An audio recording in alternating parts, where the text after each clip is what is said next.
Well, good morning, Master Builders. You guys look great.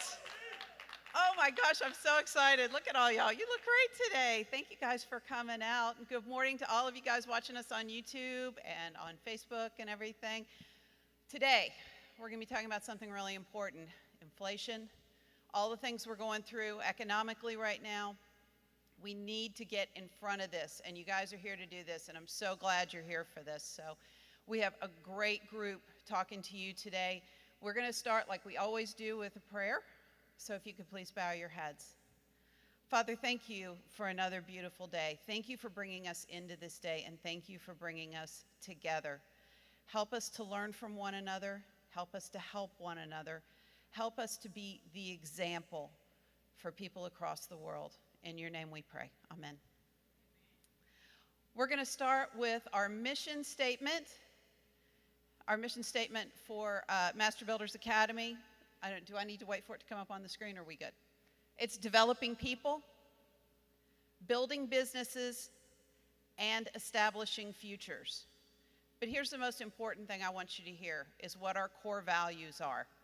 And I want you to repeat them after me, if you'll do that, please. Be punctual. Be dependable. Be excellent. Be detailed. Be passionate and motivated. Sorry. Be optimistic and positive. Be hungry and studious. Be supportive. Be benevolent. And be ethical. Today, I want to talk about being hungry and studious. You may not like history, you may love history. It may have been your favorite subject, it may be your least favorite subject, but at the end of the day, from history, we can learn. When I knew we were going to start doing this forum, I was thinking back to when I was a child and Jimmy Carter was in office. Now, you guys, most of y'all don't even remember that. You're way too young for that. But I was in elementary school, and I remember sitting in a gas line with my dad, because you could only get gas in your car if your license plate ended in an odd number or an even number or a certain letter or something like that on certain days. There were a lot of things that happened during that time that people don't really remember because, we were little. We didn't care. We were in the car having fun, beating up on your sister, whatever. But there were a lot of things that were going on then. And you can learn from that. We can look back at what happened then, because what was happening then is very similar to what's going to happen now with inflation and everything, and we can learn from it, and we can get in front of it, and we can not only survive it, but we can thrive in it. See, back then, my dad just had his job. My mom didn't work. She stayed at home with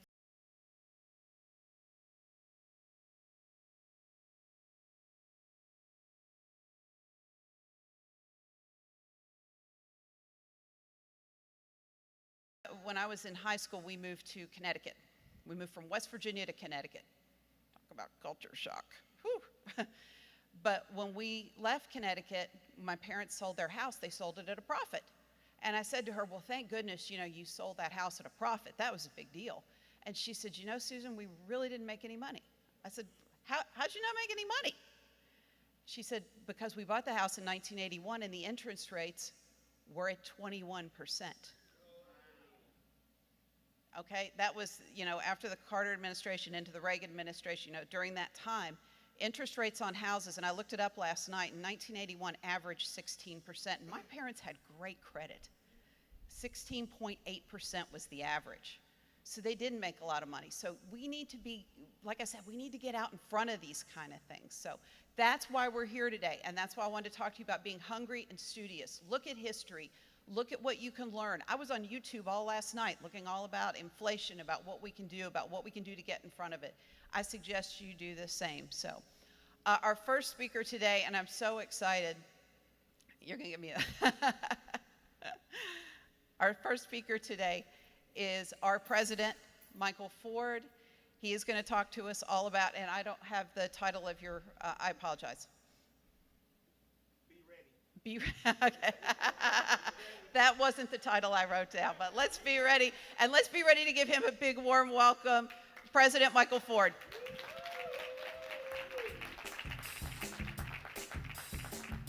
Come on, give it up for Susan.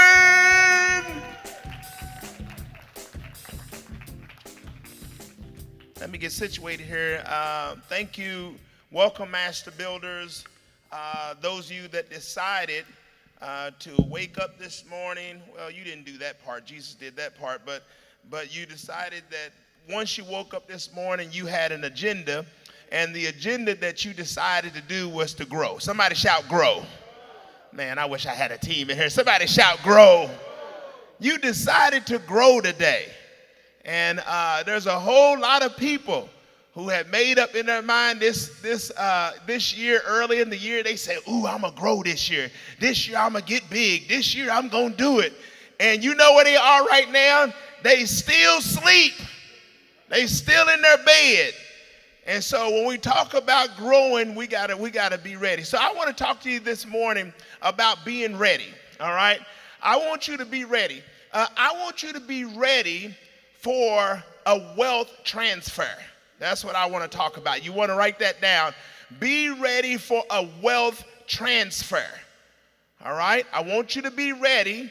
Now listen, those of you that are online, if you haven't taken the time to share, or if you didn't take time to actually send this link out to somebody, man, you're missing an opportunity to be a blessing. I hope you have your notes and ready, all right? I want you to write this down, a wealth transfer. But I want you to say it like this, a 2022 wealth transfer. I'm not talking about something that's going to happen in the next 10 years. I'm talking about something that is happening right now. All right? There's a massive wealth transfer that's happening right now. And sometimes when we mention wealth, all the middle class, all the poor people, their eyes glaze over and they begin to think he's not talking about me. All right? But today we are talking about you. There's a tremendous transfer of wealth that's happening right now. And I want you to see this. This first thing I want a transfer of wealth, a wealth transfer, it means the movement of wealth from one person to another. It's real simple. The movement of wealth from one person to another. I hope you're writing this down. The movement of wealth from one person to another. The good part about this is if you don't have any, wait for it. It may be transferring to you. All right? So there's really three kinds of ways that I want to just mention to you. Three ways that wealth can be transferred.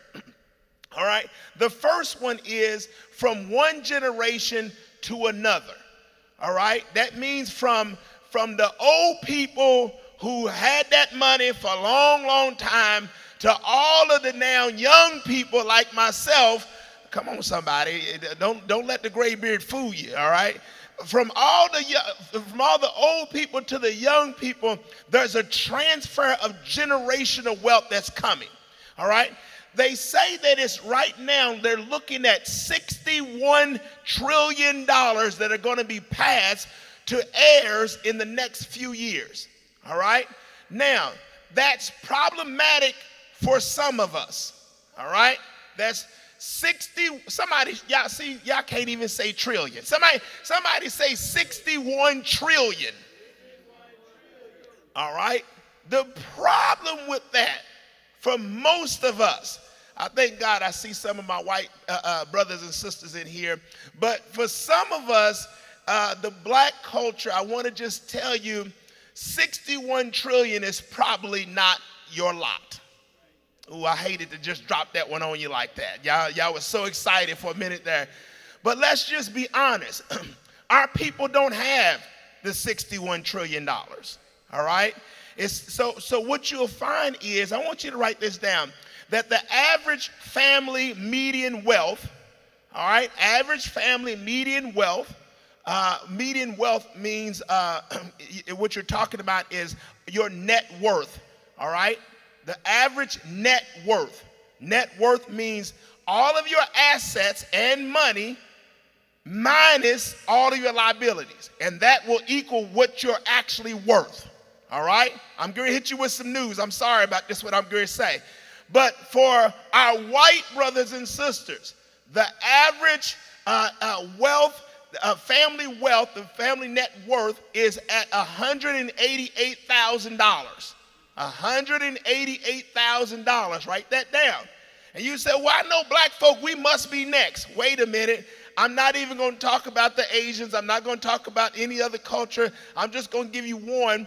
Of the Hispanics, it drops down to $36,000. Is the average net worth of the entire family. All right? $36,000. Well, you say, well, we black folk, we've been here longer than them. Surely we above them. No. The average net worth of a black family is $24,000. $24,000. And some of y'all don't look too hard at your neighbor like, why are you so broke? All right? What it is saying is when we talk about a wealth transfer, chances are it ain't coming from your family. All right? Because the money's not there. What we have to decide to do is to fix that part. All right? Woo, look, y'all looking at me like, man, I thought he was going to have some good news for us today. Wait for it. So that's one way to transfer money. All right? That's one way to transfer wealth. The second one is from one industry to another industry. All right? From one industry to another industry. What do you mean? Okay, so back in the early 1800s, what was the best way to get to transport people and goods? Shout it out for me. Shout it out.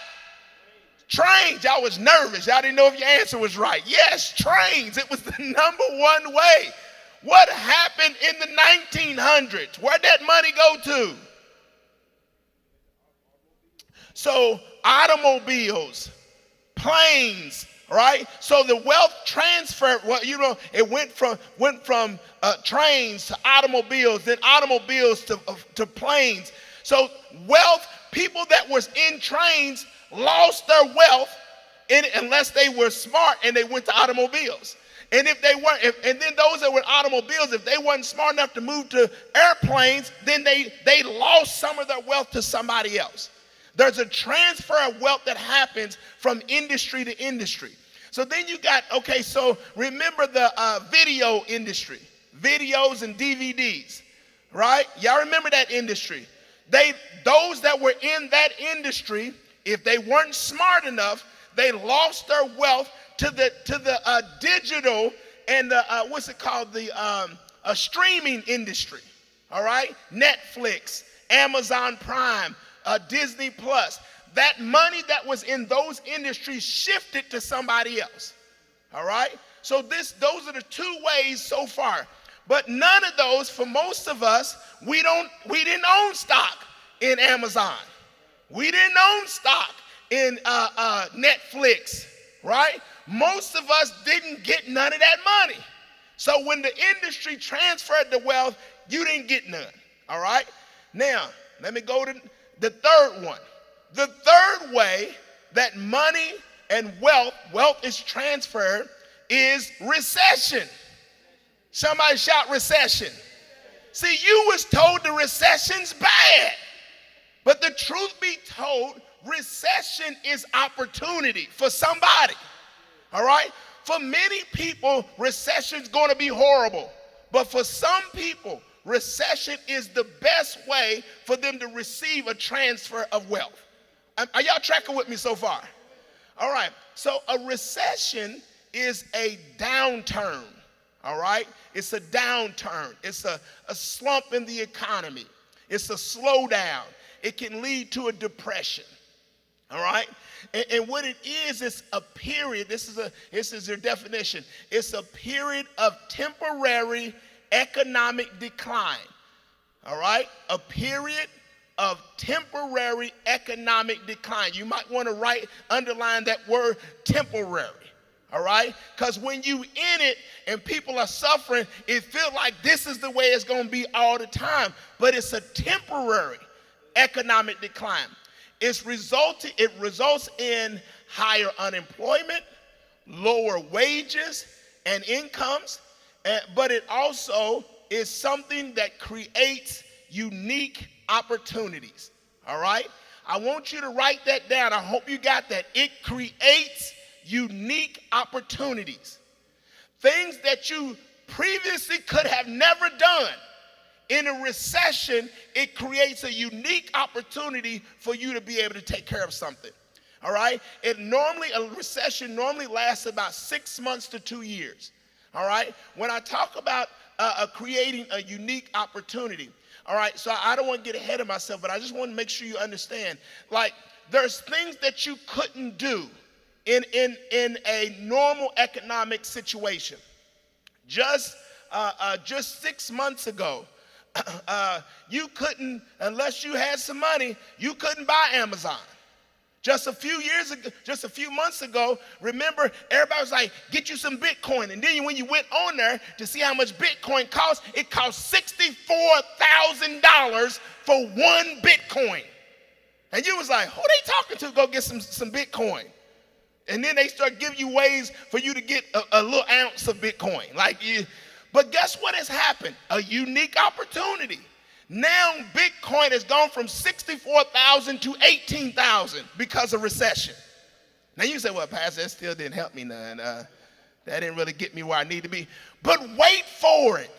All right? There are opportunities that are happening. If you look at the stock market, there was things that you never could get into because it was too high. Look at it now. It's falling. It's falling. I can't get ahead of myself. So, I want you to write this down. Wealth transfer. There are two sides to wealth transfer. There's two sides to wealth transfer. I hope you're ready for this. Those that are transferring wealth is the first one. And the second one is those that are receiving wealth. Man, I'm talking good. Y'all not even responding. It is two sides. Those that are transferring wealth and those that are receiving wealth. The question for you this morning, which side will you be on? All right? Either you're going to decide through your inaction that I'm just going to be the transferring wealth kind. Now, and this is what I wanted to help you to understand. Because some people, you will be like, well, I know you ain't talking to me because I don't have no wealth to transfer. All right? You say, I don't have no wealth to transfer, so it couldn't be talking about me. But you do have wealth to transfer. All right? I'm going to show you. All right? The next thing, ways to transfer or give up your wealth. All right? I want to give this to you. Ways to transfer or give up your wealth. And you say, well, why I need to know this, Pastor? I'm not trying to give none of it up. No, but this is what you do. All right? So number one is inflation. All right? During a recession, inflation. You say, well, Pastor, I don't even know what inflation means. I'm going to give it to you. I'm helping you out this morning. I'm your friend this morning. Look, inflation is an overall increase in market prices. All right? It's an overall increase in market prices. And it happens in nearly every sector. And it's a fall in the purchasing power of money. So what happens is the prices of, somebody shout everything. I wish everybody would help me this morning. Shout everything. The prices of everything skyrocket. In the meanwhile, the value of your dollar decreases. All right? And we ain't got time to go into the economics, but I just want you to understand, do you realize that the power of your dollar is less than when you was a little kid, right? When you was a little kid, how much candy could you buy with that dollar? I could buy the store almost out. That $1 got me Funyuns, got me Now Laters, got me a pop, a Fanta. Listen, I walked away with a bag. You had a bag with that dollar. Now go see what that same dollar will buy you. It ain't going to be no bag. You might be able to buy a bag. There ain't nothing in it. All right? So the value goes. So in a recession, prices shoot up and the value of your dollar gets less. All right? So those of you that are saying, well, I'm just going to hold on to my money and I'm going to save my money. It's a crazy thought. You can have the money in the bank that you have is decreasing in value every single day. So you've been taught, save, save, save, save. But nobody told you that the money, as long as you save it in the bank, it's actually decreasing in value. We talking economics now, yeah. And they look, their eyes are glazed over. They're like, what's he talking about? All right. I want to show you. U.S. inflation accelerated to a 9.1% increase just the past month. I want y'all to see this now. You thought prices was going up? Wait for it. It has accelerated by 9.1% increase in just the last month. All right? And it surpassed the highest inflation growth in 41 years. And you gonna try to tell me you ain't gonna do nothing? You just gonna sit there? What you're gonna find out is you was thinking, oh, I make good money, and so the good money I make will help me be okay. But it's not the case. The good money that you were making is decreased in value, and everything you used to buy has almost is increasing in value. You will be broke in just a little while. All right? Ooh, I wish the place was packed today so they could hear that right there. All right? So now, I want you to see this. What's increasing? Food. I was looking at the thing I went to go see, and it showed food. That means your home food. So the cost of food in the grocery store has increased big time. Have y'all noticed that already? All right? If you go out to eat, food has I saw something that said every restaurant, watch your food stuff, every restaurant menu has been changed. The prices have shot up. Meanwhile, the portions have gotten smaller. I read something the other day, watch your bag of chips. They said they have done an immediate shift in how much chips is in your bag. They've pulled chips out and then charged you more for it.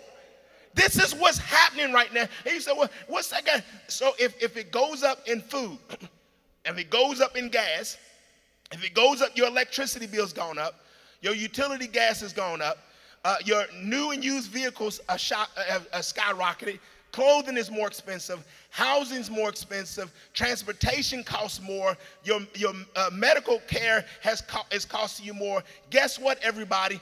Whatever you used to make, like some people say, I'm going to retire and I got a nest egg. That nest egg will be gone in just a little bit. All right? I'm not trying to scare you. I'm trying to give you knowledge on what's happening right now. All right? I want you to see this now.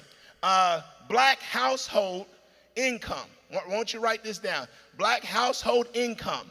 A single woman family, a family that's led by a single woman, the average income is $35,000 a year. All right? A married family, the average income is $81,000 a year. Most income is spent in the black house. Most income is spent with rent, vehicles, food, insurance, smoking supplies, personal care, entertainment, giving, education. There was one that actually said reading, and it didn't have a blip on it. All right? And then virtually no investing or businesses. Virtually none. And you think somebody's gonna transfer you something? Most of us are not in great shape. We look good, but financially we're in a terrible shape. So I want you to see this. There's $1 trillion. You might want to write this down. 1 trillion. Black people in America make 1 trillion. We spend $1 trillion a year. $1 trillion a year on goods and services. But guess what? Less than 2% is reinvested back into the black community. We spend 1 trillion and less than 2% of it shows back up to us. All right?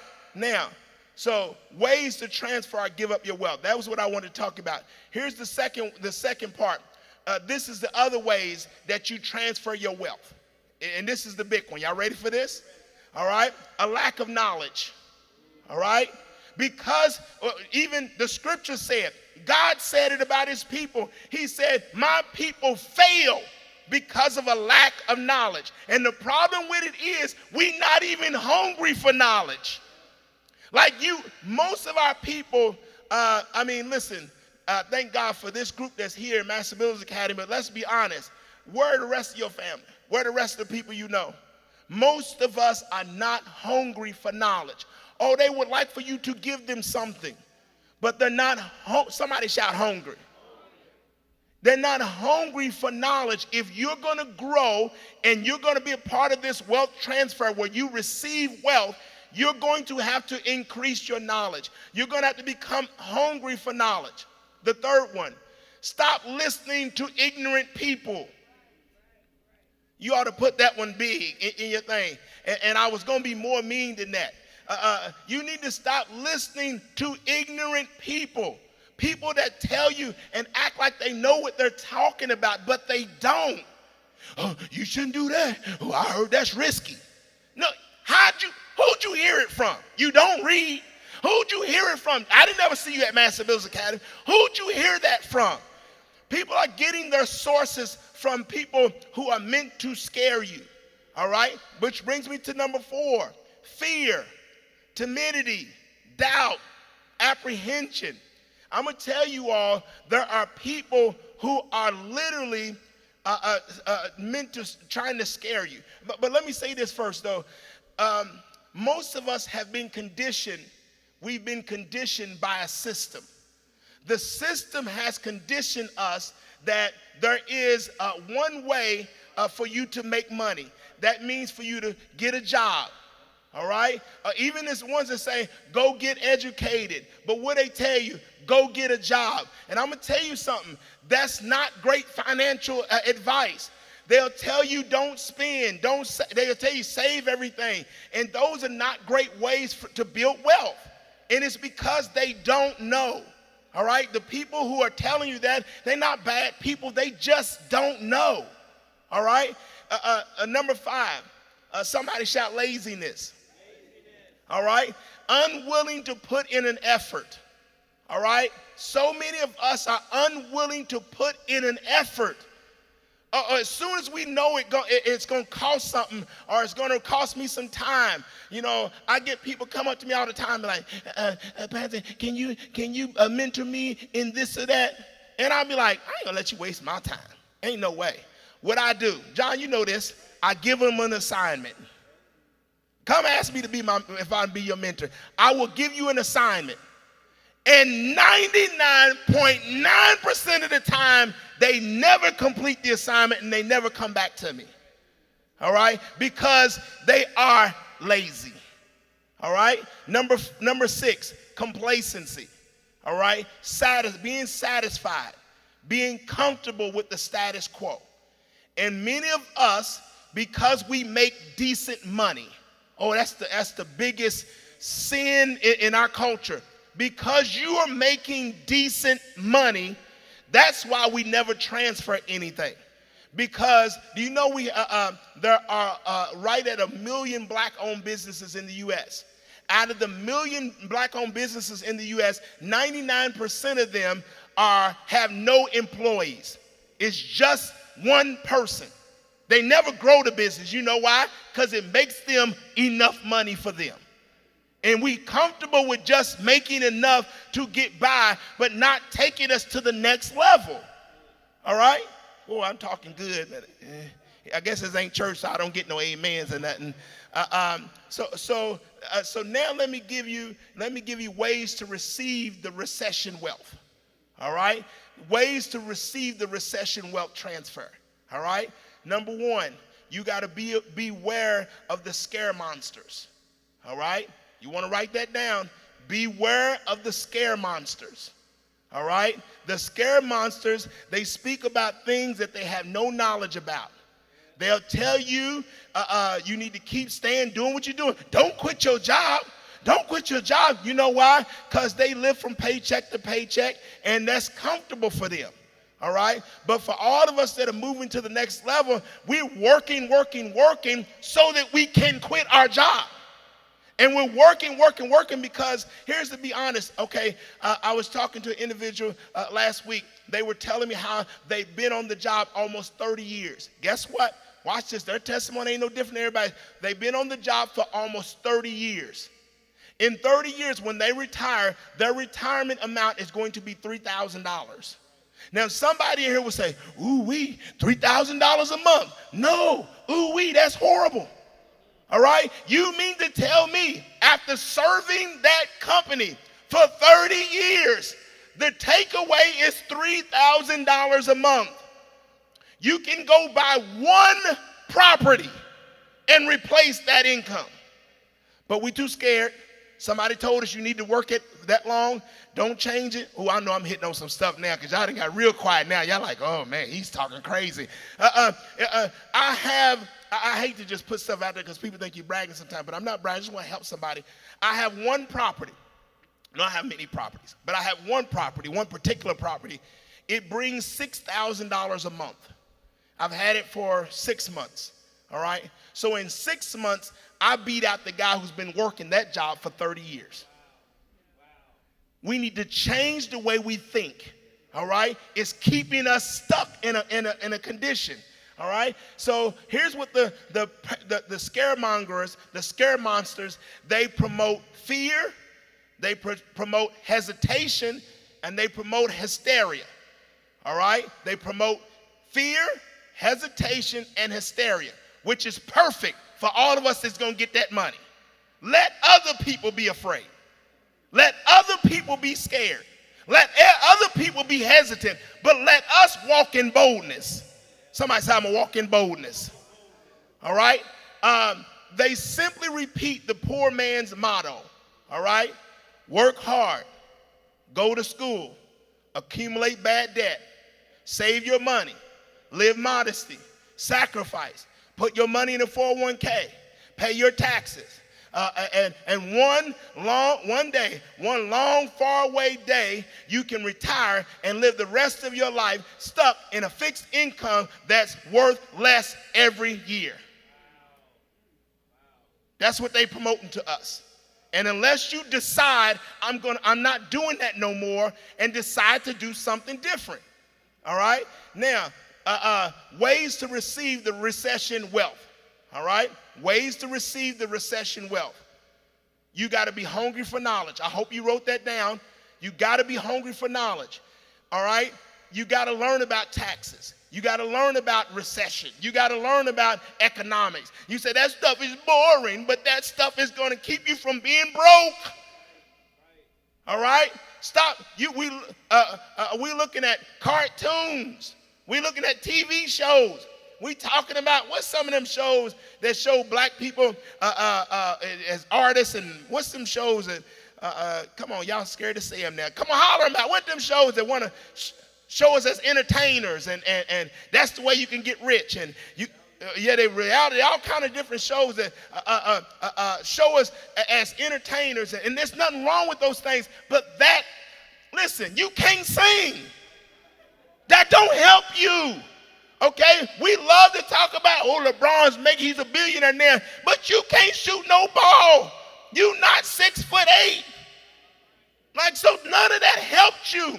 But there is a way you can get knowledge and still get that same kind of money. Somebody shout yes. All right? Research.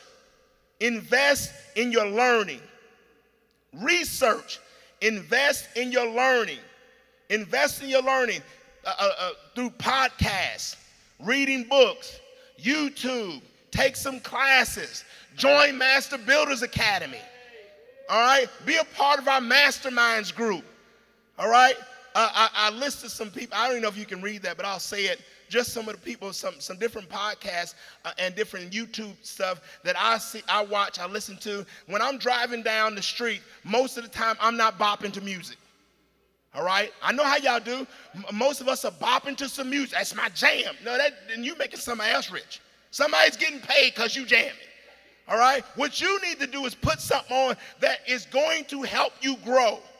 All right, so I'll listen to there's some more technical ones, but I decided to put the more entertaining ones on for the first timers. All right, Bigger Pockets. All right, I love Bigger Pockets because they're going to give you a lot of information. All right, it'll be somewhat entertaining, but it's a lot of information. It will help you expand your knowledge. All right, Airbnb Automated. Airbnb Automated. Some of y'all say, I want to do Airbnb, and you don't have a clue the work that goes into that. All right, but you can learn. Noelle Randall, black woman, she's a multi-millionaire. She does Turo, she does Airbnb, she does all kind of investing. Sean, I can't think of his name, Rakidich. All right, it's Rakidsisch. And then there's Tom Wheelwright. He talks about taxes. Just the other day, John, I was listening to him, and I wrote so much stuff down. I called my tax guy. I said, man, are we doing this? And I was happy because he said we was doing all of it. I said, I was going to be mad. But I learned something because I listened to him. The Rich Dad channel, all right? Rich Dad channel. Rich Dad will make you mad because he's going to tell you how stupid you are. Are you an idiot? You're a complete idiot is what he's going to tell you. But then you realize he's just trying to push you to do something different. All right? Audio, I saw the other day. I'm not a big read a book guy, but I'll listen to an audio book with the best of them. All right? Audio book on YouTube, Think and Grow Rich. All right? My last slide here. All right? Ways to receive recession wealth. I want to keep just keep this in mind. You need to open your mind to the opportunities.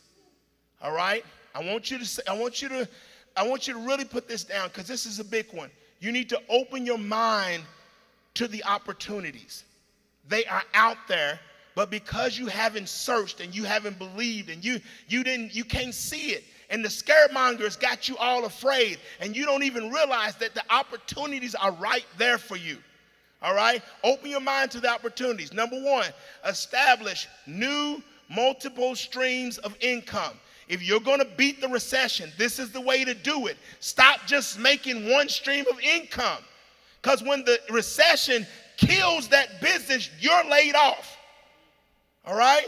But if you had multiple streams of income, when pandemic hit, me and my wife, we had multiple streams of income. One, we had a business that was a car service. It shut down for 2 years. All right? So that stream closed off. But the spigot for real estate, I had to get a bigger pipe to deal with the real estate stuff that came. All right? So multiple streams of income. Number two, passive income. Passive income is like unearned income. That means you don't have to be there for it to still make you money. Somebody shout real estate. Oh, I love it. I love it. Me and my wife was gallivanting in Europe, and the whole time, my phone kept chinging.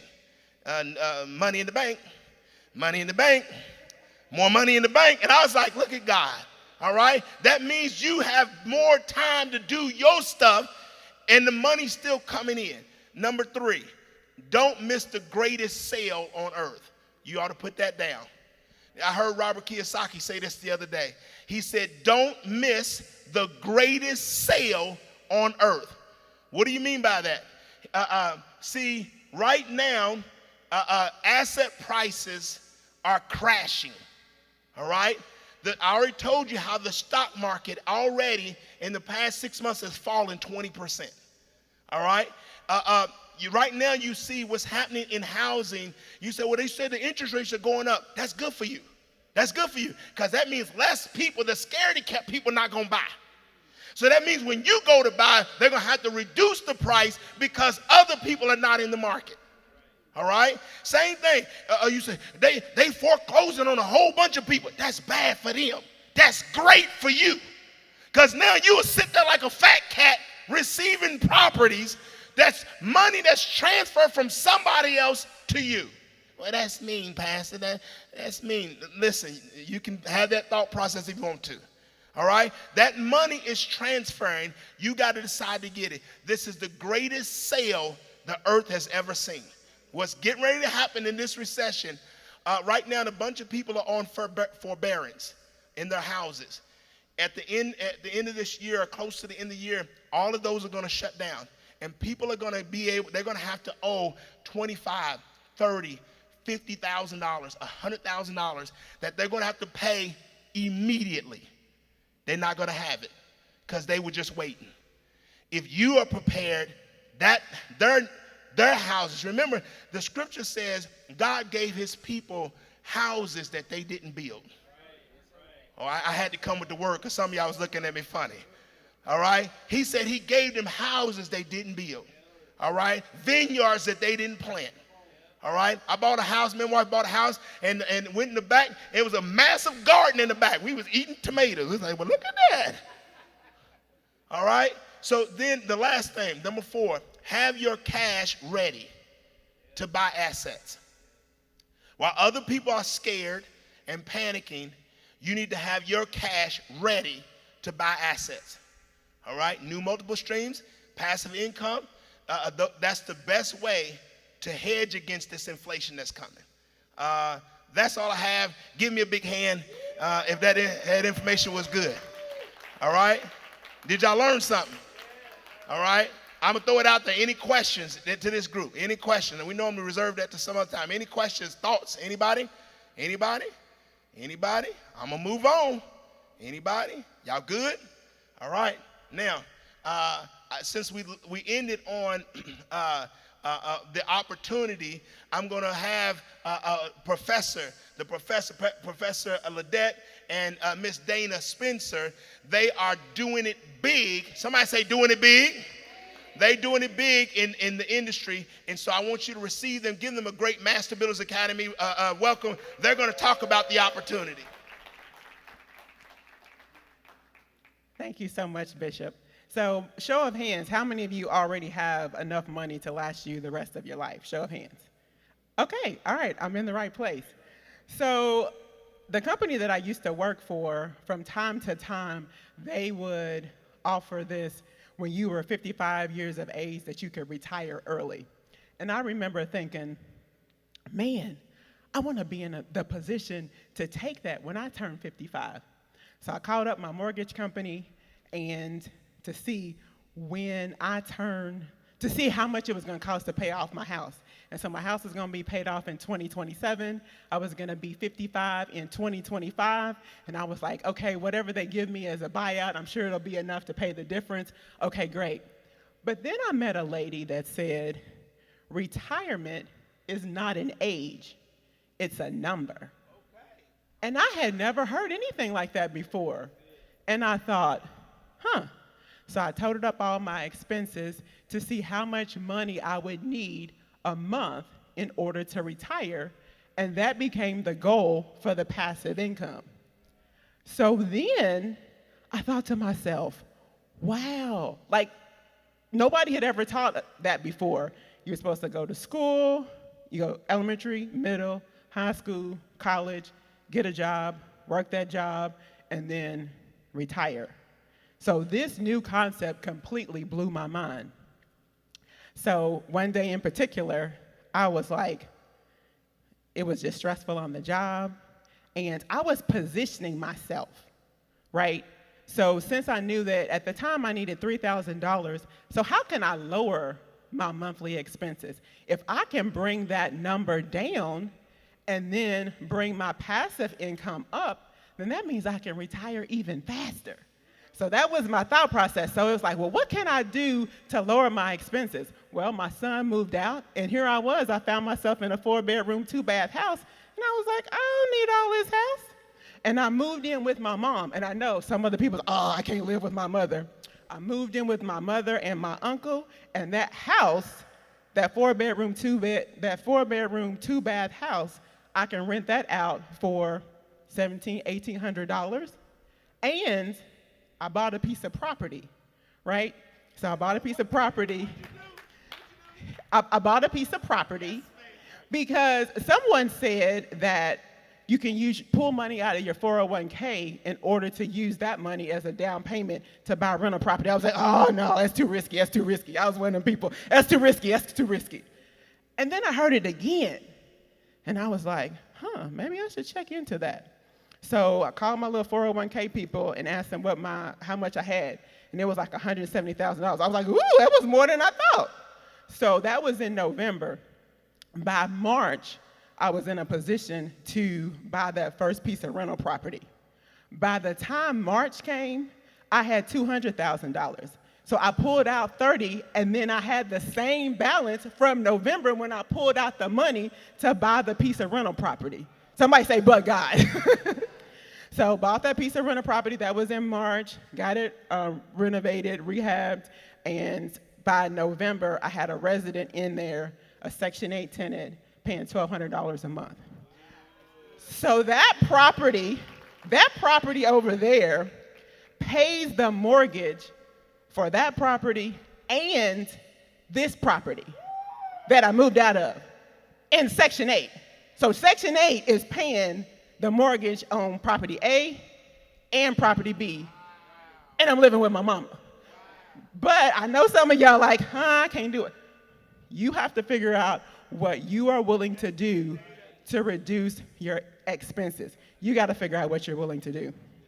All right, so on that job, they just acting crazy. And I'm positioning myself, right? I'm positioning myself. So I'm on that job, and one day in particular, my boss sent me an IM with another lady on the IM, and he said, she was going on vacation. And he said, put your work in Dana's queue while you go on vacation. Right. I said, oh, no, you won't. Oh, no, you won't. Well, I had a one-on-one with him later on, and he was like, we'll talk about it later. I'm like, yeah, we talk about it later. I tell you what, when I tell you I had an out-of-body experience with my heart, so when I talked to him at 1 o'clock on a Friday, I said, you know what? If I have a heart attack, my son can't get another mother. My mother can't get another daughter. So check your email later on today because I'm out. So what I'm telling you is your mindset. We have to have a creative mindset as to what can I do in order to get where I want to go. Like, you might be saying, oh, I'm not creative. I don't believe that. I believe that your creative juices have been suppressed, and there is a folder in your mind that is your creative folder, and you got to unlock it. It's not deleted. It's there. You just got to unlock it. And once you unlock it, the sky is the limit to what you can achieve. So that property over here, it cost me $89,000 back in 2002. Fast forward, now it's worth over $200,000. So I was able to get a home equity line of credit off of that piece of property. Because why? Relationships from the knowledge. Who knew? So I have a home equity line of credit for $80,000 off of property B. So I control $80,000 without a job. So you figure that out. You do the math on that. So what can I do with a home equity line of credit? Well, I can use that money to pay the fees to publish a book. I can use the money to write a check for branding photos and a new website. I can use that money to purchase certifications for speaker programs and coaching. So what I'm telling you is use your resources. So change your mindset to be creative, to figure out how can I. No longer I can't. Remove can't from your vocabulary. It's how can I. And then relationships. Consistently build relationships with the people who are further ahead than you. People who are where you want to be. So let's say you want to get short-term rentals, right? So if someone has short-term rentals, then you figure out how to help them. You figure out how to add value. They always need a cleaner. They always need maintenance people. They always need property management. So what if you volunteer? I know that's a crazy word. What if you were to volunteer to help that person so that you can learn from them and start doing what they do? So creative mindset, relationships, and then the squad. the people that you hang around, they've got to be further along. They've got to be where you want to be so you can aspire to see what they're doing and then you repeat what they are doing. I had that uncle that said, don't buy property in the West End. I was like, oh, okay. So I'm looking at the people who have short-term rentals in the West End. So I buy property in the West End. And if I stand in my backyard in that property in the West End, I can see that new opportunity campus that they're about to build in the West End. So don't listen to the people who are broke. Quit listening to them. And so my last thing, so maybe you're thinking, oh, I'm still living paycheck to paycheck. I don't have a way to allow the money to work for me. Well, I want you to go to my website. It's www.coachdanaspencer.com, and I want you to scroll down and then click the button that says Stop Living Check to Check Free Download. And when you enter your email address, you're going to receive my 8 tips to stop living from paycheck to paycheck.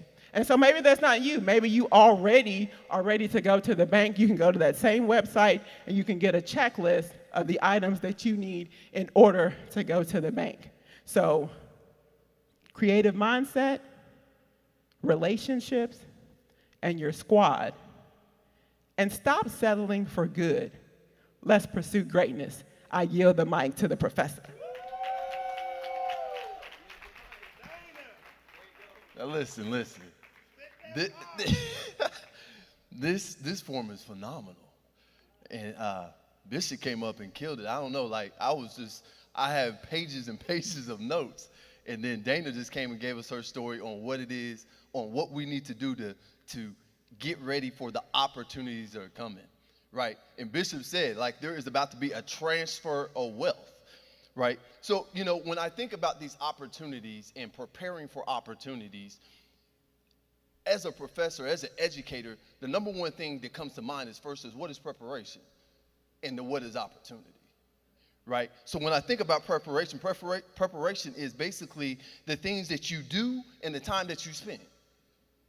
Bishop just talked about it. Again, we don't need to be listening to music. We don't need to be just watching TV. We need to be taking our time to prepare for the opportunity. So what is an opportunity? Opportunity is a set of circumstances. The recession is providing a certain set of circumstances that are about to happen. We're in a recession. 74% of consumers are not prepared for the recession. They're concerned about the recession. The question is, why are they concerned? Because they're not prepared. It's all about preparation. So I have a quote. This quote says this: success is where preparation and opportunity meet. Success is where preparation and opportunity meet. I got another quote for you. The best preparation for tomorrow is doing your best today. So the question, what are you doing today to prepare for tomorrow? What opportunities do you have today that's going to prepare you for what's happening tomorrow? Here's another quote. Men succeed when they realize that their failures are the preparation for their victories. Now, many of us right now are probably like, hey, listen, I did a lot of things. I tried a lot of things, and I failed. But see, here's the thing about it. Failure is just a learning lesson. Failure is you going to school to learn how to do something that doesn't work, but giving you the opportunity to change your mindset so you can learn how to do it better. My last quote. Doing the best at this moment puts you in the best place for the next moment. That was Oprah Winfrey. Now, you know that girl knows what she's talking about. Right? What we do now presents the opportunity for what we do next. The way I like to look at it is like this. Our now situation prepares us for our next opportunity. So where are we at in our situation right now? What are our situation and circumstances? So real quick, I want to just hit you with seven quick steps that I've seen to prepare, period, for any opportunity. But especially now since we're in this recession. And again, it's about being prepared. So the number one thing that I think you need to know and understand is believe. Believe in what it is you can do. Believe in the opportunity that is before you. Bishop already talked about it. That we have to make sure we don't listen to the naysayers. We don't listen to the people they really don't know what they're talking about, because, again, they're operating from a place of fear. Next, we need to stay informed about what is going on. Stay informed about what is going on. Listen, we can't prepare if we're not knowing what is going on in our economy, in our world, in our situation. You have to have the information. What are the trends? Where are the opportunities right now? Where are they in a year? Where are they in 5 years? This is how you prepare and use the opportunity. Develop the education necessary. Because when we find the opportunities, it's better to be prepared for an opportunity and not have it than to have an opportunity and then not be prepared. That's your boy Les Brown. It's better to be prepared and not have the opportunity, but then have the opportunity and then not be prepared. Now listen, I can tell you that's my testimony. That's my testimony. There have been plenty of opportunities that came my way, but I wasn't prepared for them. Or I had doubt.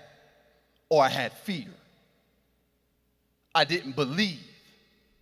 I didn't have enough education. Third thing, build your platform. Build your platform. There are things that you can do right now where you're at. In your chosen field, in your chosen job, there's something you can do right now that is a platform that's going to give you the opportunity and prepare you for what's to come. Number 4, make learning a habit. Make learning a habit. Listen, for me, learning is a lifestyle. It's not a habit. It's a lifestyle. So you have to learn. Position yourselves so you can then turn around and embrace the opportunity that we have right now to educate yourself. We're talking about a recession. It's coming. It's here. It's coming. But what are we doing? What do we need to educate ourselves on? What skills do we have? What skills do we need? We're talking about real estate. How many of us in here know everything we need to know about real estate? That's why you're connected to Master Builders. Because I can tell you right now, everybody in this room, everybody that's in Master Builders, we have plenty of information. We can help you and inform you about what you need to do when it comes to real estate. But it's all about getting the education. Number 5, establish the positive relationships. Making sure the relationships that you have and create are positive relationships. Dana talked about it. Bishop talked about it. Bishop said make sure you have the right relationships that are giving you the right information. Dana talked about the same thing. I'm going to come up a third time. If you hear it 3 times, it must be true. Have the right relationships. Network, network, network. But do it in an intelligent way. Some relationships doesn't necessarily, just because you have the relationship doesn't necessarily mean it's the right relationship for what it is you're trying to do. So you have to make sure you identify the right relationships. And then lastly, determine how you need to create your value. How do you need to create your value? And the thing about it is, how you create your value is by knowing what your talents are. That's where your value lies. That's where your skill set lies. So ask yourself this question: how am I going to create value for others with what I know? And then once you answer that question, make a plan to then create it. So as I get ready to take my seat, I want to give you this last little framework that I think will be very helpful when we think about creating these opportunities. Dana talked about it. Mindset. The number one thing in order for you to change something, first change it here and then change it in what you're doing. You got to change it here first, so mindset. So there's a framework that I use all the time. It's a strategic mindset process. 5 steps. First thing is facing reality. The reality of it is we're in a recession. The reality is, what are we going to do about it? The ball is now in your court. You now have to make a decision on what it is you're going to do. That's the first thing in facing reality. Second thing, self-knowledge. What do you know about yourself? What are the skills? What are the talents? What are your abilities? Third thing, relationship management. Again, what do our relationships look like? Who's around us? Who can give us what we need and all the information and knowledge necessary? Fourth thing, strategic focus and priority management. You got to be able to prioritize what it is you're doing. Prioritize it. Know it. So it's like the Pareto principle, like 80-20. You don't have to do all the things, just do 1 or 2 things. Prioritize. And then the last thing, your vision and goals. What are your vision? What are your goals? In the next 6 months, again, Bishop gave us a timeline. He said the recession lasts for how long? 6 months to what? 2 years. You got a timeline. So what are you going to do in that timeline? Listen, I hope this helped you. So again, the mindset, right? Change the mindset so you can prepare yourself for the opportunity. We're in a now situation, but let's prepare ourselves for the next opportunity. I'm the professor. I yield the mic.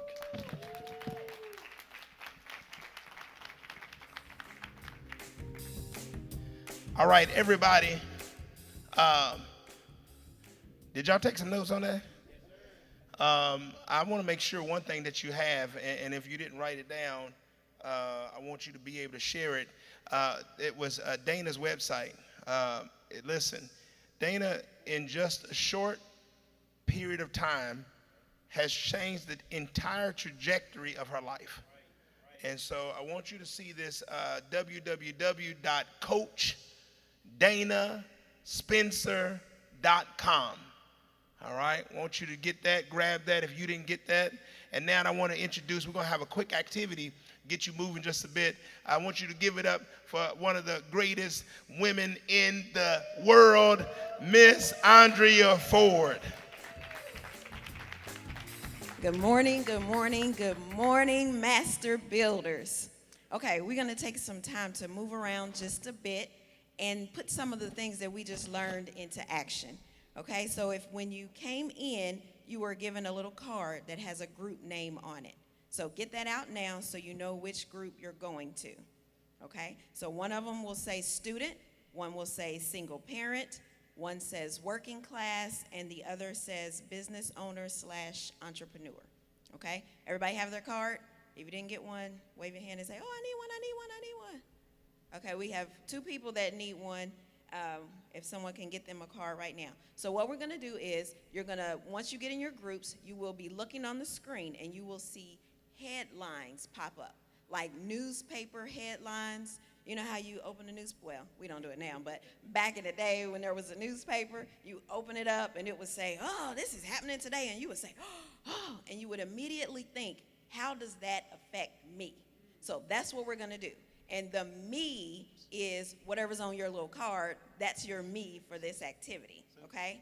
So the groups are located. You'll come to this aisle where Susan's walking in the gold shirt. That's the aisle where you'll look and see where your group is sitting. So right now, really, really fast, go to your group. All right.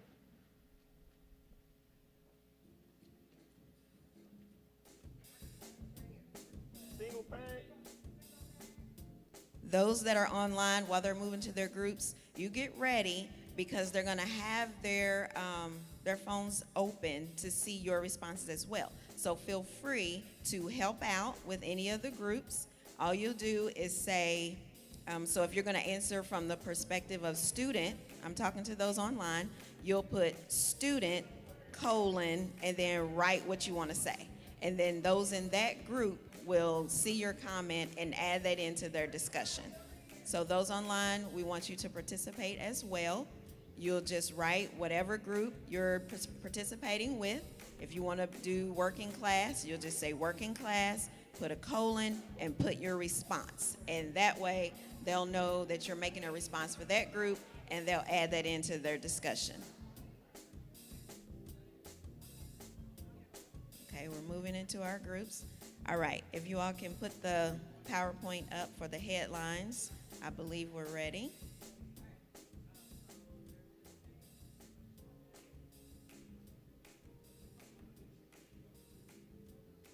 Okay, we in our groups? We're good?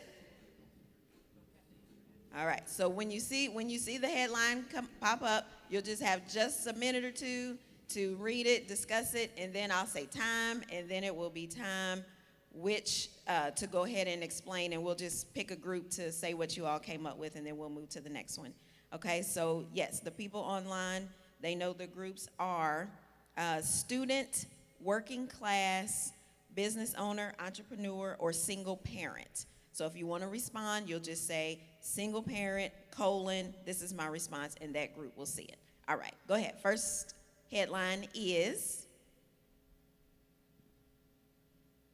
decentralization, one company's blueprint to success during the recession. Team decision-making versus centralized hierarchy decision-making. That's what you're looking at. So see how that will affect the particular group that you're in.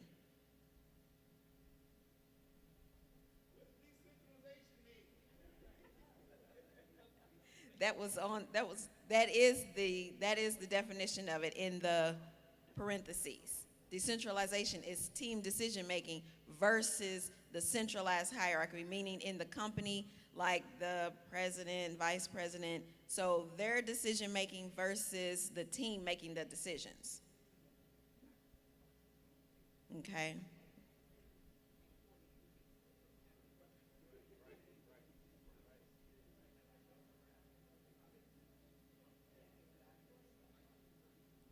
I only have like 2 minutes left, so.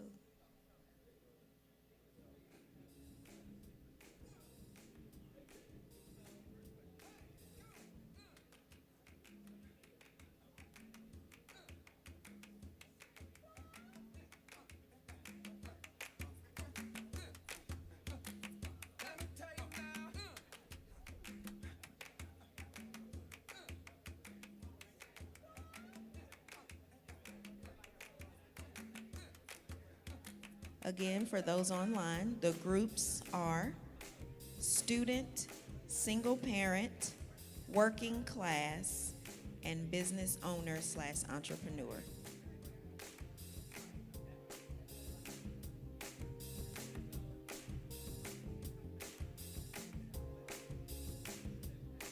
Yes.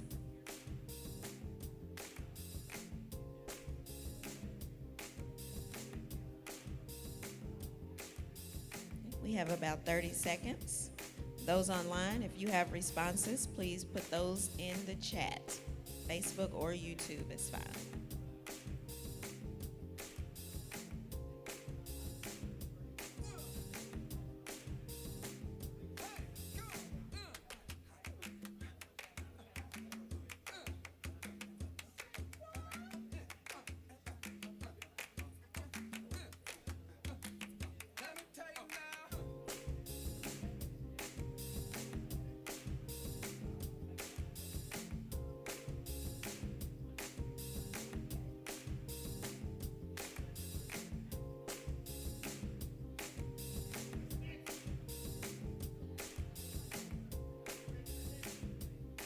They're ready for the next one. Okay, so we'll let someone for your group be the person that can speak on that one. So,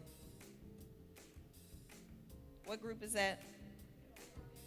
What group is that? Single parent. I'm sorry. I was like, I don't know. Okay, the single parent group has a response for that one. All right, the disadvantages are you could lose employment opportunities.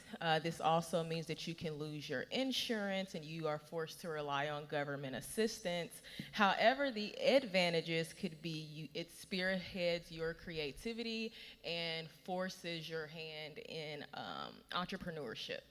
Thank you. That was good. Now, does everybody understand? I know y'all was looking like, how is this working? Do y'all understand how it's working now? That was good. That was good.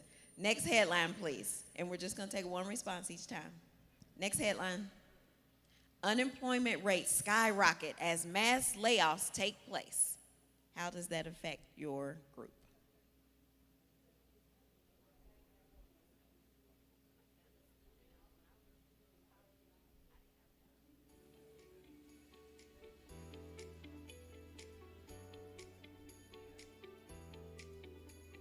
Those online, once you put the group that you're responding to, just also go ahead and write your response.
Thirty seconds.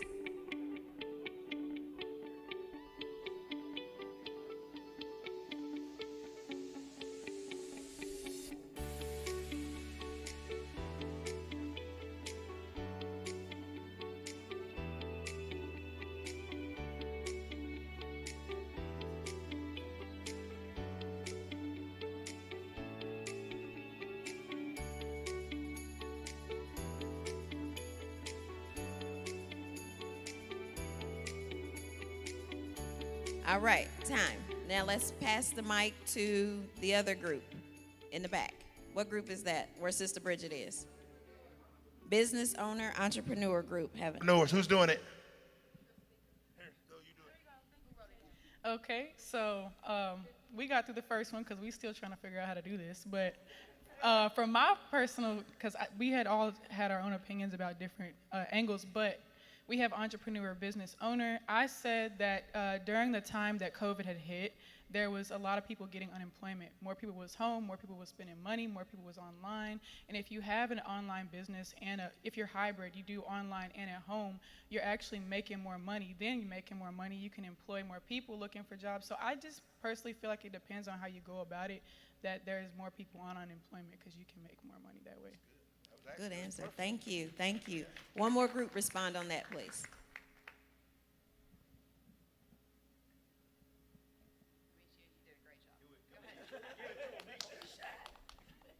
Some of the things that our group kind of discussed was just kind of taking that opportunity to learn new skills, not just like sitting around waiting to get laid off if you recognize that it's a thing, diversifying, kind of thinking outside the box and how you can transition from, a level up actually. Thank you. Yep. That was the working class group, correct? Yeah, okay. Andre, one more thing.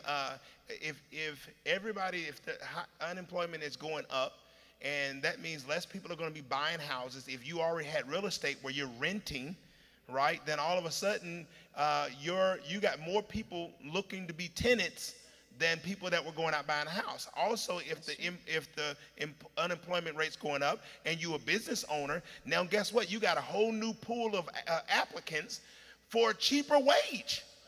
All right, thank you. That's true. That's true. This is our last one. And it's going to be fairly quick. Rosa, nice to meet you. All right, mortgage payments have jumped to the highest level since 2005. As if those headwinds weren't bad enough, the housing market is likely sailing into a recession in 2023.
have 30 seconds.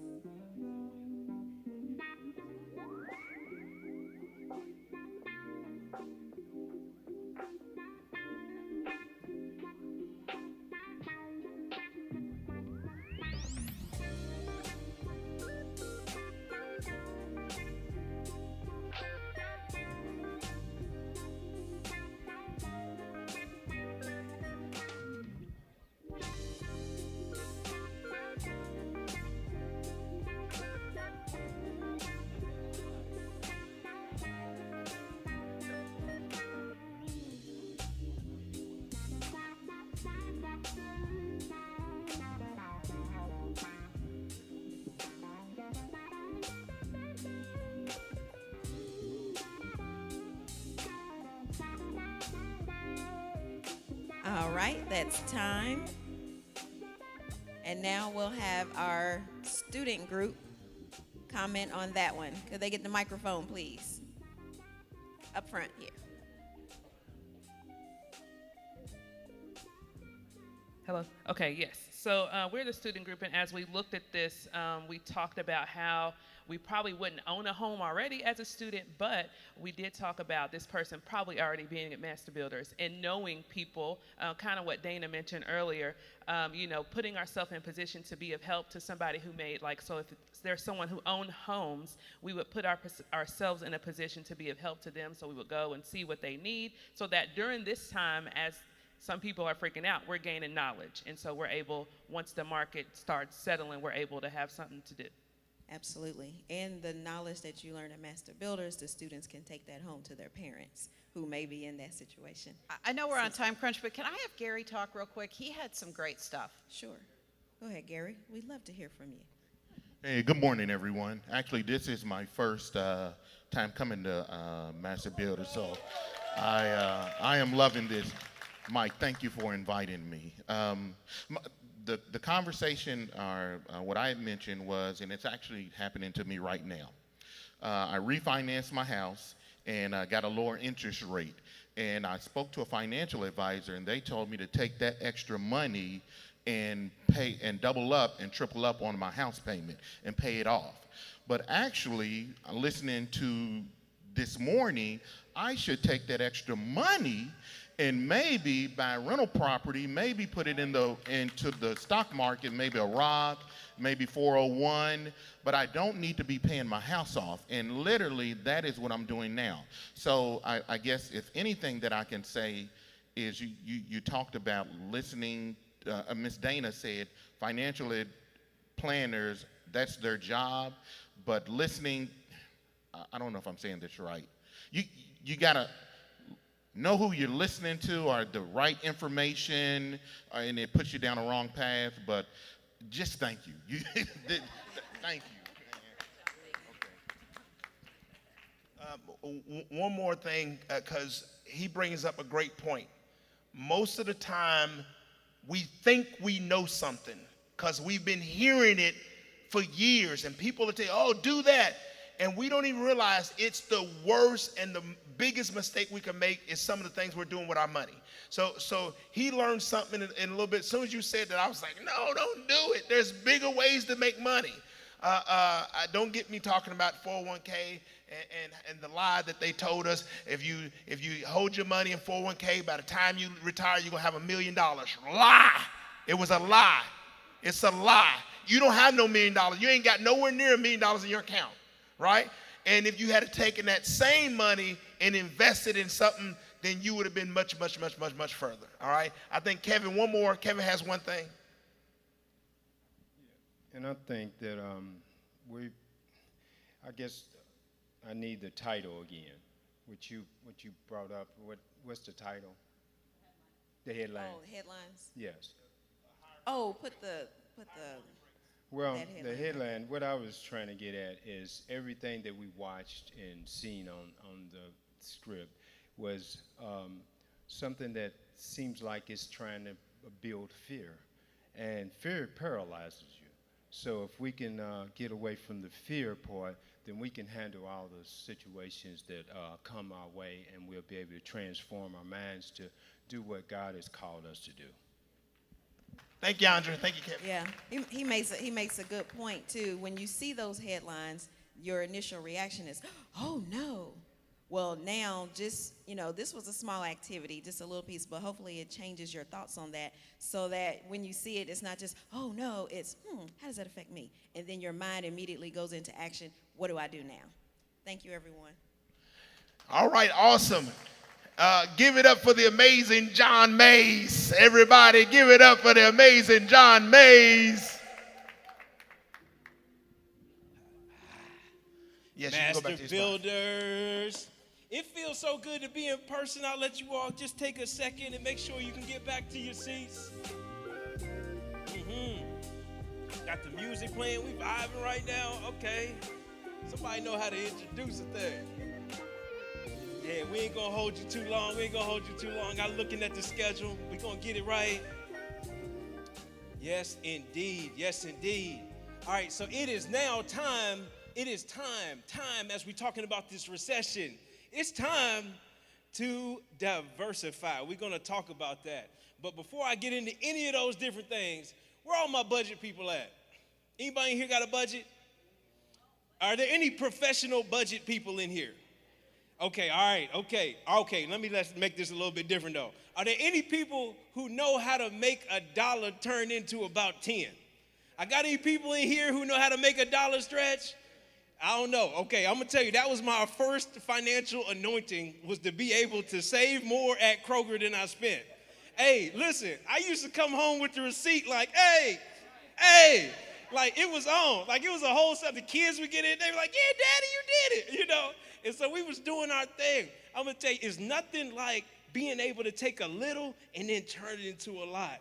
I used to love being able to feel like I could take my little wage and be able to get a decent car. And hold on, I got my house. I own my house, so I'm stretching it a little bit more. Hold on, what else I do? Whatever I needed, I was able to stretch. And so I would take that $1, and I was a professional at stretching. And what I started to do, I cut my cable.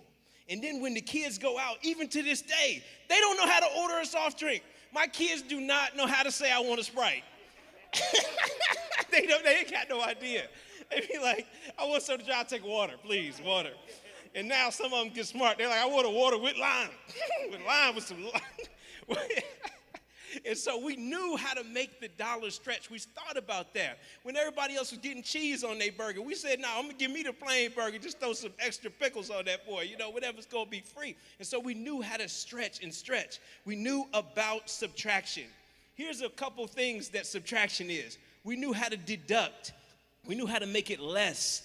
We knew how to make it minus. We knew how to make it fewer than. We knew how to cut the cable. We knew how to say, oh no, Disney Plus, that's not what we about to do.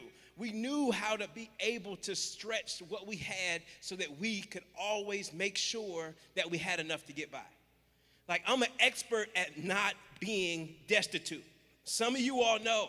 That's probably a fear in the back of my mind. Can I be honest with y'all? I got to be real transparent, because this is not some master builder talk. This is just some real John Mays talk. I am utterly petrified of losing everything. Like, somewhere in my head, it says, John, you're going to mess this up completely. And you are going to end up, at the bottom of the bottom. I don't want to get my lights cut off no more. Like, I don't know about y'all, but when my bank account bounces, I'm not like most people. Some people are like, hey, it's not a thing, I get it back. I'm in there panicking. I have an anxiety. I'm throwing up. Like, I don't like that feeling. I didn't like my lights again. I just don't like it. And so in my mind, I have a deep freezer. Let me tell you about my deep freezer. I bought a deep freezer in college. What kind of college student is buying discount meat because somewhere in their mind, they like, I'm not going to eat one day, so I got to make sure I got plenty of meat. And I had all this brown meat. The brown meat that was in the corner, they marked it all the way down to like $1 or something, It used to be $20 a pound. Now it's like $1 a pound. And I done got a whole thing full of brown meat. And I know for a fact that I'm always going to eat. And I've stored up, and I've stretched, and I've stored up, and I've stretched, and I've stored up. And then you get to a point where you've made the $1 stretch so far, it can't go no farther. But as I'm stretching, what am I doing? What's my focus on? My focus is on sitting here dealing with this $1. I have to get my mind off of stretching this dollar and move from subtracting things. I have to move to addition. Somebody say, move to addition.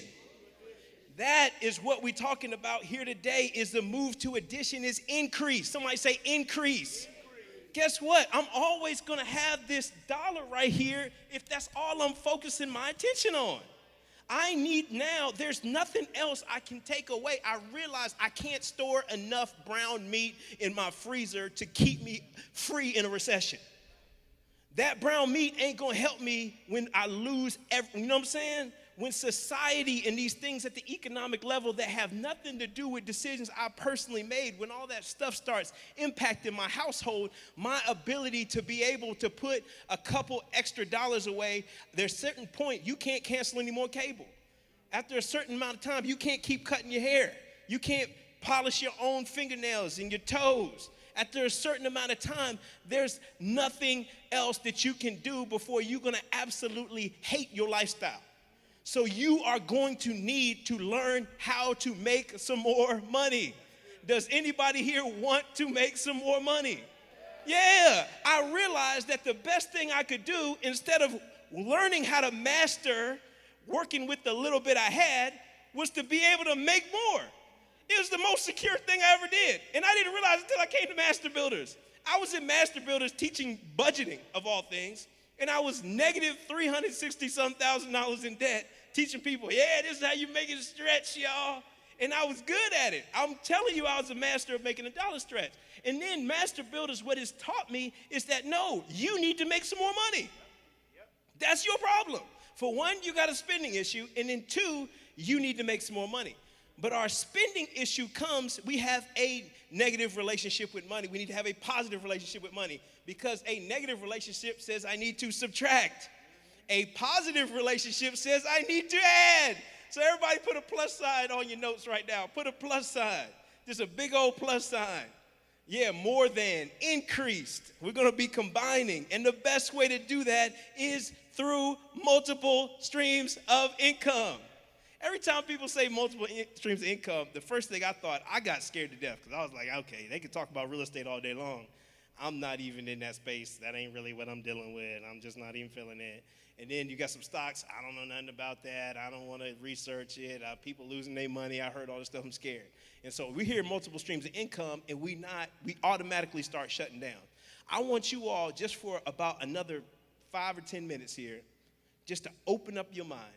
Just open up your mind for a second to what the possibilities could be, and then say, it's for me. Somebody say with me, it's for me. Addition is for me. The safest thing you can do in a recession is to have a whole lot of money coming in from different places. Nobody can cancel you.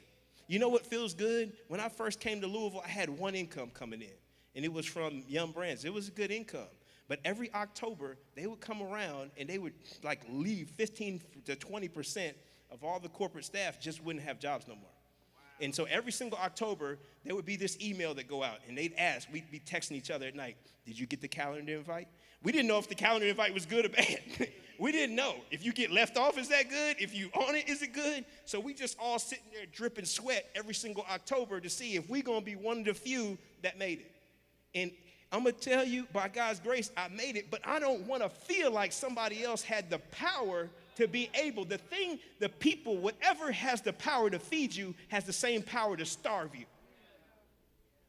It can starve you out. And so the safest thing you can do in a recession is have multiple streams of income. So if this thing feels like it's starving you, no. You're not starving me, because I got boom, boom, boom, all these different things coming in.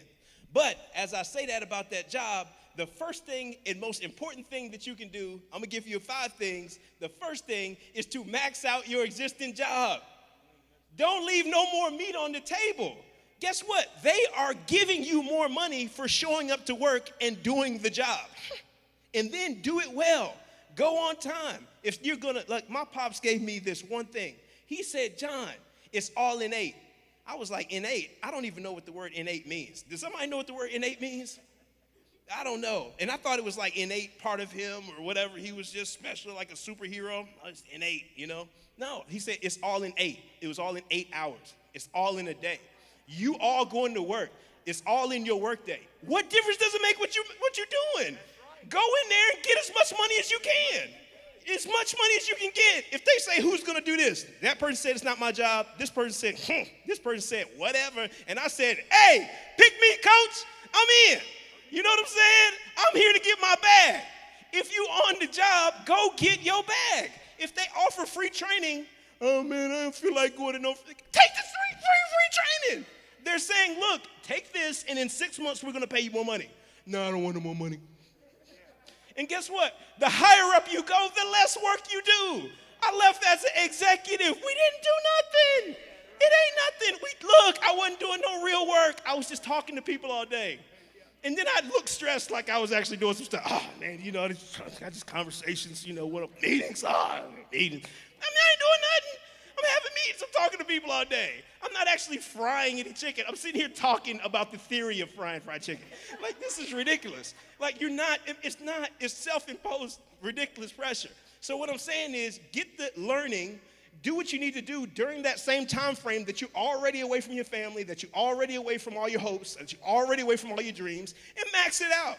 If you get a bonus, max it out. If you get a commission, max it out. If you can level up, max it out. Now, here's the key to everything I just told you. Don't spend the money. Take it and invest it. Take that money and invest it in the next 5 things. Specifically, the next one on the list, on number 2, is income from real estate investing. Number 2. Guess what? All my people who are on the job right now, you should be the most excited people in the room when we talk about real estate. Guess what? They give you free properties. What is the net 5-year return on your 401k? Okay, I'm sorry. Let's make it more simple. How much fees did you pay last quarter on your 401k? Oh, I hate to let you know, but the people who manage your 401k, they get paid whether the market goes up or down. And the market, the NASDAQ dropped 21%. Your account probably dropped about 13% because they had in some junk, and now they're going to tell you, hey, it could have been a lot worse. We saved you a bunch of money, And guess what? That's a computer algorithm that's managing it, and a salesperson you're talking to who knows absolutely nothing about money. So who do you trust more with your money? You or a computer algorithm and a salesperson who barely got out with an associate's degree? All right, with that being said, if you're not using that money to live off of, take some of the money, invest it yourself into things that are going to give you a return. Does that make sense? All right, so that's a big play. Please run the play. Also, leverage your good name. You have a good name and you have consistent income. So buy some assets with that good name and that consistent income. A lot of times we say we don't have money, but since you have been working and you have been consistent, now you have a good name. So that gives value, and you can get a return from that value. So highly recommend buying real estate and investing in it. Next up is this to all my hustlers. Yesterday's price ain't today's price.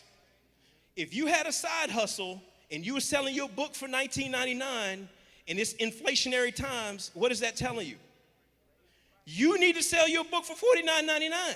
And see, let me give you an example. I had a house, first house we bought. We bought it, the first appraisal on it was $49,000. That was in 2018. Now it's been appraised in 2022 for $145,000. So that's a $100,000 difference. And so we still selling our goods and services at a 2018 price. You need to update your pricing to 2022 pricing. And now when you update your pricing, don't spend the difference, invest the difference. Either back into your business, in the stock market, or once again into a piece of real estate. Next up, capital gains. So this is number 4. So I gave you maxing out your job, income from real estate. The third being yesterday's price ain't today's price, so increase your prices to all my existing hustlers out here. Number 4, capital gains. This is the art of buying low and selling high. There was nothing cooler than what me and my wife used to do. We still drive it to this day. I got a 2008 Chrysler Town & Country with 225,000 miles on it. It's got a dent on the side, and I'll be whipping that thing like a Cadillac, y'all. Some of y'all seen me pull up in that boy. I have people come over my house. They didn't even believe that was my real car. I'm serious. I'm serious. You know it too. They be like, that's what you drive? I'm like, yeah, that's what I drive. And what's funny though, is I used to have really nice cars for like short periods of time, and I would buy them low and then sell them high. So every time I ride around in my van, I'd be like, yep, every time. And then I drive around another car. They'd be like, oh man, you got another car. And they see it for like 5 minutes. And then, you know why? Because I was flipping those cars. And so those cars was buying me houses. Those houses pay me every month until I don't want it anymore. You understand what I'm saying? I was into cars. I would look at cars. I would go on Craigslist and look at cars. I would go and just imagine about cars. So I was like, hey, why don't I take my thing that I spend way too much time thinking about and find a way to monetize it? Each of you has something that you know more about than anybody, and you think it's weird, but it's actually something that could get you paid for a long time. Somebody knows way more about watches than they should know. You sit up there and fantasize about that. Woo, I'm gonna be cleaning that. Guess what? You know all the sites. You're like, I can't believe they charging $35,000 for that watch. Then you go over here, oh man, they only charging $5,000 for that watch? That's real? Buy it. Buy it. Enjoy it for a month and then go sell it for $30,000, whatever. You know, if you know too much about something, that is a valuable asset in the marketplace because you can buy things low and sell them high. Somebody say it with me. Buy low and sell high. That's an income stream. Don't sleep on it. I'm telling you, don't sleep on it. There's a lot of different ways that you can buy your freedom by buying low and selling high. And the number 5 is to start a business. As you can see, this shirt right here is Premier Martial Arts. I didn't come up with this right here. I'm not a lifetime martial artist. I'm a learning martial artist. But I'm going to let you all know I own a martial arts studio in Jeffersonville, Indiana. Do you know how that was done? Franchising. You can go and either buy an existing business or you can go and buy all the marketing, all the ideas, how to do it, all the training. They teach you everything, and then you can have a built-in business, and you can actually do that with money from your 401k while you're still working your job and have a whole nother business that's yielding you a return on the side. Oh, that sounded good to somebody. That sounded good to somebody. And if you're interested in franchising, please come talk to me. I can get you connected with people who don't get paid unless you get a franchise, so they're just there literally to help you. If you're even interested in a business but don't have the idea of, oh, that's $1 million idea, well, maybe there's some people who've already thought of $1 million idea and will give you their system if you buy into it at a reasonable rate. And so that is what I have to say on that. And I'm encouraging and challenging now each of you with just this one last challenge. So all the people who are serious about it is to set a goal in your mind that within the next 60 days, matter of fact, I'm going to put 90 days. I'm going to give you a little extra time. That within the next 90 days that you are going to have enough additional income to pay your mortgage or your rent.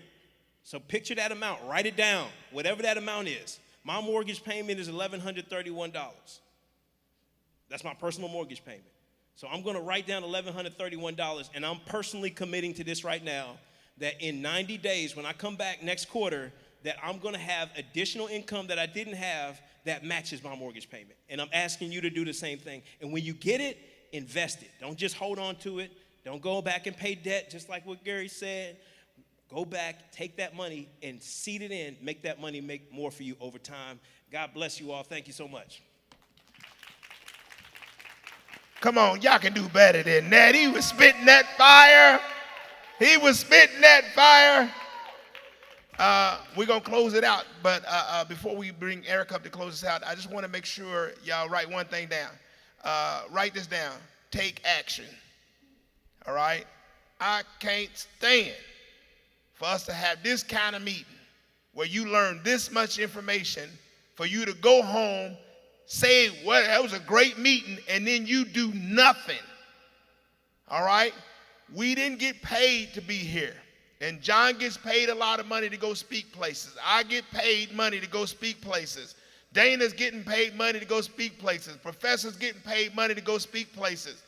But we came here for free. And our payment is your growth. All right? When you take it to the next level, that's our payment. And so I want you to take massive action.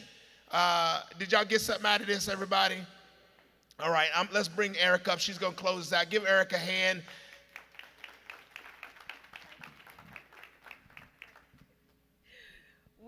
Good morning, afternoon. Are we afternoon yet? Still morning. I am so glad that I was here this morning. I have so much information. My phone is full of stuff, and I'm going home to act on them.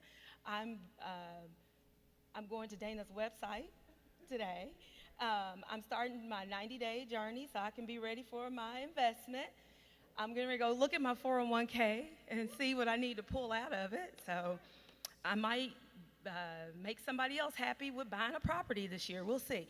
All right. So you guys, we had a great forum today. So I am here to do the closing. So we've got some new members. We got some things going on. So let's talk about that. All right.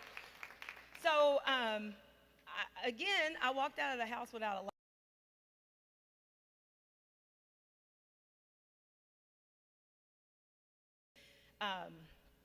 with the closing. So I need to see the new member.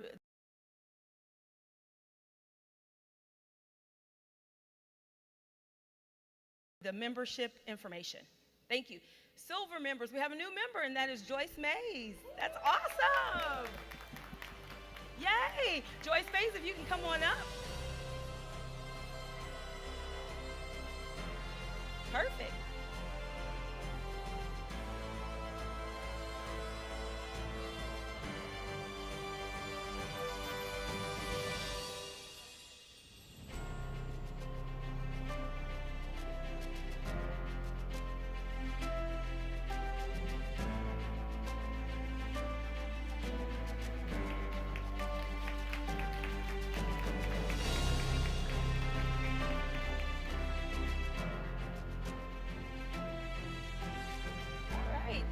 Thank you. I'm really glad we had one new member. That's great. Excellent. So let's talk about our membership levels. And let's start with our first level. We have our platinum membership level, which is $1,000, which is excellent. That's you get mentorship, you get business coaching, finances, real estate, video promo for your business. And you can invite a person to come with you. You get an open invitation to our board meetings. You get curriculum updated regularly, ability to promote and market your business through MBA, Master Builders regular scheduled forums 2 times a month, masterminds 2 times a month, access to the library, and ability to bring a guest to the meetings, annual MBA event, and merchandise access. All right, that's the platinum level. The gold membership level is everything on the platinum level, but you also get the group coaching, curriculum updated regularly, and your business promoted and marketing through MBA. All right, and you get everything else. Pardon? And you get the masterminds 2 times a month, and you get access to the library, the ability to bring a person to the meeting, annual MBA event, and merchandise access. So you get everything, almost everything that's on the same as the platinum, but there are a few things that you don't get from like the platinum. All right, the next level is silver, $250 a year. You get Master Builders regularly scheduled forums 2 times a month, masterminds 2 times a month, access to the library, ability to bring a person to the meeting, annual MBA event, and merchandise access. And then we have our student level, and that's $50 a year up to age 25, and you have to be currently enrolled. You get, the perk to this is you get to attend the board meetings and Master Builders regularly scheduled forums 2 times a month, masterminds 2 times a month, access to the library, ability to bring a person to the meeting, and the annual MBA event. All right, that is what we have today. So I hope you guys again took very good notes. Things are online, and you can go online and check things out. So we are going to end the way we began, which is in prayer. So if we might as well stand. Why don't we get a little more juice flowing through the body and stand? All right, you all. All right, Lord, we thank you for this opportunity to learn again today. We thank you for bringing us here together. We thank you for opening up those creative juices in us so that we can prepare for the recession, that we can come out on top of this recession, that we can be better than what we ever thought that we could be. We ask that we go forth, Lord, that you keep us safe. We ask that you bless us throughout the day, throughout the week, Lord Jesus. We thank you for everything that you've done for us. In Jesus' name that we pray, amen.